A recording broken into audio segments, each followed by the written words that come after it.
नहीं ऐसा कैसे हो सकता है कि कोई नहीं ऐसा नहीं ऐसा कैसे एक सेकंड ये ऐसा आम शख्स जो है वो पीएचडी जो आपने जो गुपकारी कहा वो तो आम इंसान है ना, क्या आम इंसान क्वेश्चन नहीं कर सकते?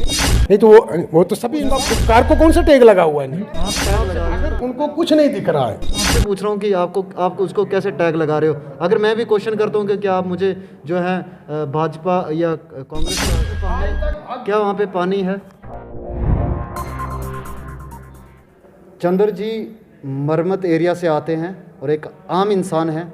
उन्होंने क्वेश्चंस जो हैं या एलिगेशंस जो है उठाए हैं, जो हमारे मिनिस्टर हैं पीएमओ में डॉक्टर जितेंद्र सर, उनके ऊपर जो है क्वेश्चंस पुटअप किए हैं। उसका रिएक्शन देने के लिए हमारे साथ में जो है बीएमएस के जो है वर्कर हैं वो हैं, ये रिएक्शंस देंगे उसके ऊपर कि आखिरकार वो एलिगेशंस जो हैं कितने सही हैं। जी सर बताएं। सर सबसे पहले तो मैं आपका शुक्रिया अदा करता हूं कि आपने मुझे बोलने का मौका दिया। ये जो लोग हमारे कायद के ऊपर, चाहे वो इस खलैनी ब्लॉक के अंदर हूँ, मरमत ब्लॉक के अंदर हूँ, तो ये जो लोग हैं ये टुकड़े टुकड़े गैंग के लोग हैं। पहले आपको इस चीज़ को समझना पड़ेगा कि जैसे इन्होंने जब यहाँ डीडीसी काउंसलर के चुनाव हो रहे थे तो इन्होंने एक अलायंस किया था। कहाँ पे जाके चुनाव हमारे इस अष्टवाइल डिस्ट्रिक्ट डोडा के अंदर हो रहा था, तो इन्होंने एक अलायंस कहाँ किया था? गुपकार रोड पे। तो ये गुपकार गैंग के लोग हैं, ये इनको जो मर्जी आए ये बोल सकते हैं, इनको तो कोई रोक नहीं सकता। वो तो आम शख्स है ना, वो गुपकारी है क्या? नहीं, इससे साफ जाहिर होता है क्योंकि इनको तो हमारे honourable prime minister of India. नहीं ऐसा कैसे हो सकता है कि कोई नहीं ऐसा नहीं ऐसा कैसे एक सेकंड ऐसा कैसे हो सकता है कि एक आम शख्स जो है वो पीएचडी जो आपने जो गुपकारी कहा उनके अलायंस का हिस्सा है, वो तो आम इंसान है ना? नहीं तो वो तो सभी इंसान है। क्या आम इंसान क्वेश्चन नहीं कर सकते? नहीं उसको आप गुपकार को कौन सा टैग लगा हुआ है? नहीं आप टैग लगा रहे हो ना, तो मैं आपसे पूछ रहा हूँ, मैं आपसे अगर उनको कुछ नहीं दिख रहा है, मैं आपसे पूछ रहा हूँ कि आप उसको कैसे टैग लगा रहे हो? अगर मैं भी क्वेश्चन करता हूँ कि क्या आप मुझे जो है भाजपा या कांग्रेस का प्रवक्ता कह देंगे? सर ऐसा नहीं है। जब उनको अब जो इस समय हिंदुस्तान अपनी 73वीं 74वीं आज़ादी की स्वतंत्र और गणतंत्र दिवस बनाने जा रहा है, कुछ बना चुका है। क्या वहाँ पे पानी क्या वहाँ पे पानी है? पानी है, लेकिन अब आज की डेट में वहाँ 6 करोड़ 6.5 करोड़ का प्रोजेक्ट ऑनरेबल डॉक्टर पीएमओ कार्यालय के डॉक्टर जितेंद्र सिंह जी ने वहाँ के लिए वो सैंक्शन किया है। वहाँ इस समय भी आप जाइए स्पॉट पे, वहाँ पाइपें पड़ी हुई हैं। अब डॉक्टर साहब क्या वहाँ पे खुद आए और उन पाइपों को दबाए?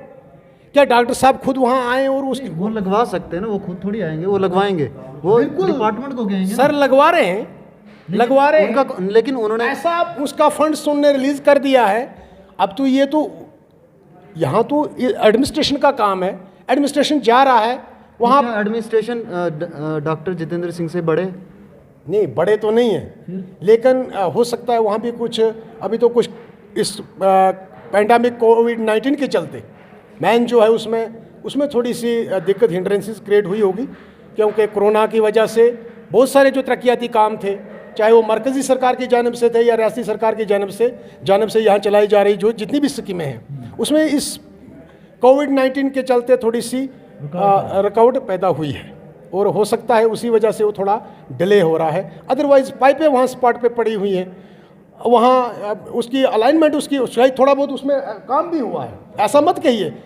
वहाँ काम चल रहा है, काम हुआ है, लेकिन धीमी गति इसलिए हुई है कि कोरोना अब ये 1.5-2 साल का अंतराल हो गया इस पैंडेमिक को चलते, तो इस अंतराल में उस काम को थोड़ा सा डिले उसकी वजह से काम डिले हुआ। उन्होंने जो क्वेश्चन किया है मेरे हिसाब से, या जो लोग देख रहे हैं वो भी सुन रहे हैं कि जो उन्होंने क्वेश्चन किया क्या वो सही है या गलत है? मुझे इतना बताएं। वो गलत है। क्या पानी मांगना गलत? नहीं, पानी मांगना तो जायज़ है। पानी साफ मांगना गलत? नहीं, गलत नहीं है, जायज़ है। लेकिन आप बोल रहे हो कि वो गलत है।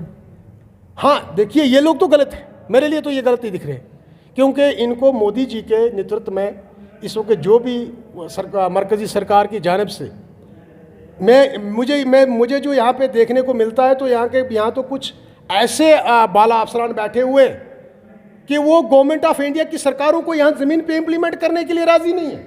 एडमिनिस्ट्रेशन के कुछ ऐसे लोग हैं, आप ये तो आम नागरिक को तो छोड़िए, बाकी गुपकारी तो है ही, उनकी तो सोच ही इस देश के नेगेटिव है। लेकिन कुछ ऐसे ऑफिसरान भी यहाँ पे हैं, इस अस्तवाल डिस्ट्रिक्ट डोडा के अंदर कुछ ऐसे बाला अफसरान अपने चेयर्स पे बैठे हुए हैं, जो मरकजी सरकार की जानिब से जो भी गरीब आवाम तक जो भी स्कीमें चलाई जा रही हैं, उनको ज़मीन पर इम्प्लीमेंट करने के लिए तक वो टस से मस नहीं है। लेकिन सर मोदी सरकार में भी ऐसा, मोदी सरकार में भी एडमिनिस्ट्रेशन जो है काम नहीं कर रही। नहीं, थोड़ा समय लगेगा, मुझे लगता है ये काम करेंगे। मुझे लगता है अभी एक हफ्ता 15-10 दिन के बाद शायद उस पर एक्सरसाइज हो रही है कुछ, मुझे लग रहा है कुछ बड़ी एक ब्रेकिंग बिग न्यूज़ आ जाएगी, उसके बाद ये तुरंत काम करना शुरू कर देंगे। तो अभी मरम्मत के अंदर और क्या प्रॉब्लम्स है? हमें जो देखने को मिली कि रोड की प्रॉब्लम, तो जिसके ऊपर एक्सीडेंट्स आए दिन होते हैं, बहुत सारे एक्सीडेंट्स हुए हैं पहले भी, और कितने लोग जो हैं अपनी जानें गंवा बैठे हैं उस रोड के कारण, तो उस रोड को प्रायोरिटी पे नहीं लिया गया।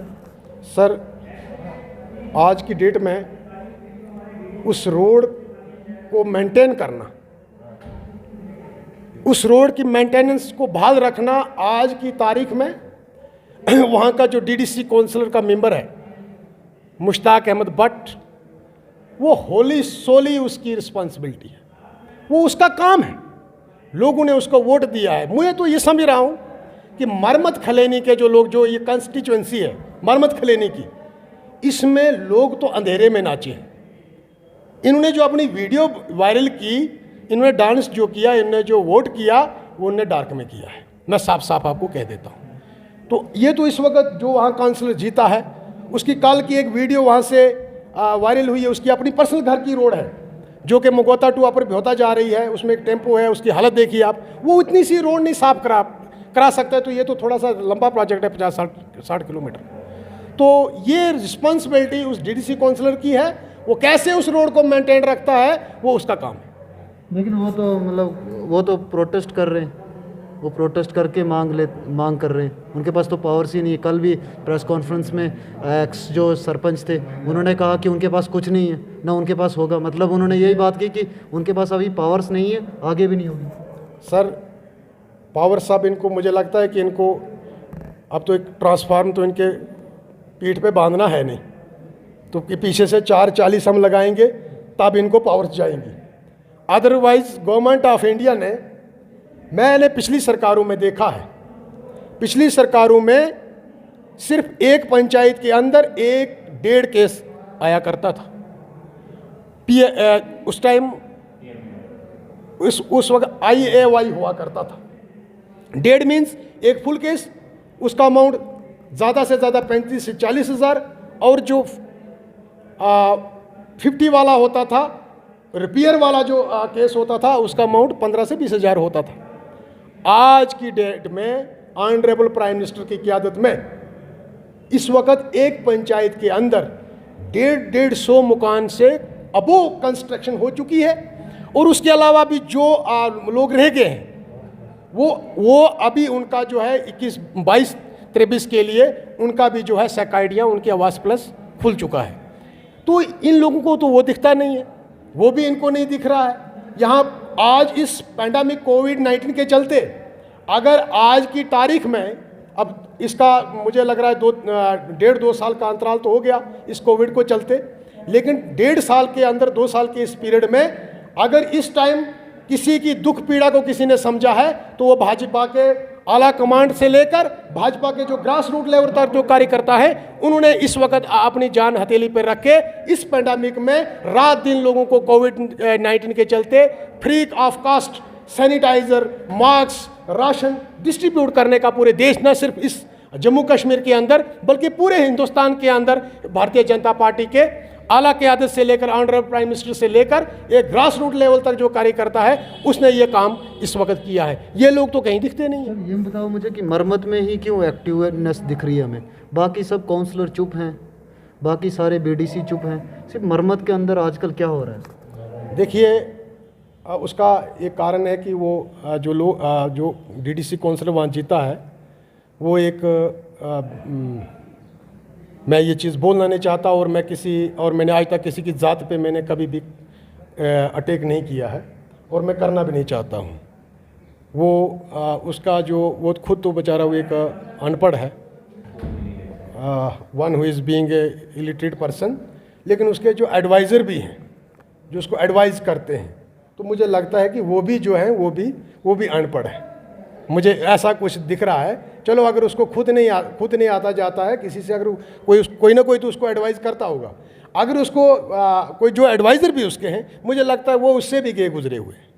तो इसीलिए थोड़ा सा, क्योंकि कल का आपने देखा, कल का हमारा प्रोटेस्ट जो था तो उसी कारण हो गया। अब वो कैसी भाषा का, अभद्र भाषा का, लैंग्वेज का इस्तेमाल करता है, तो उसको कम से कम अगर उसको मैं उससे फिर इल्तिजा करता हूँ आपके इस चैनल के माध्यम से कि भैया हम जो मरमत खलैनी के लोग हैं, हमारा भी कोई पहचान है। हमारे इस ब्लॉक से मैं शुक्रगुजार हूँ honourable prime minister of India का कि जिन्होंने हमारे इस डोडा कठुआ धूमपुर पार्लिमानी निशित से हमारे ऑनरेबल डॉक्टर जितेंद्र सिंह जी को अपने पीएमओ कार्यालय का वहाँ पे एमओएस बनाया है। मैं उनका धन्यवाद करता हूँ सबसे पहले। हमारी भी एक पहचान है क्योंकि हमारे लोग वहाँ पीएमओ कार्यालय में बैठे हुए हैं। मेरी आग्रह है डीडीसी काउंसिल मेंबर से कि भैया अगर तुझे कोई बोलना नहीं आता है, मैं तुझसे हाथ जोड़ के विनती करता हूँ कि तू चुपचाप बैठ जा, साइलेंट हो जा और अपना कार्यकाल पूरा कर। तुझे 15,000 गवर्नमेंट पे सैलरी दे रही है, उस सैलरी को निकाल और अपना कहीं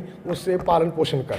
जी हाँ, साइलेंट हो जा, ये कल भी इनका डायलॉग था और आज फिर से ये जो है मीडिया के सामने आकर जो है बता रहे हैं।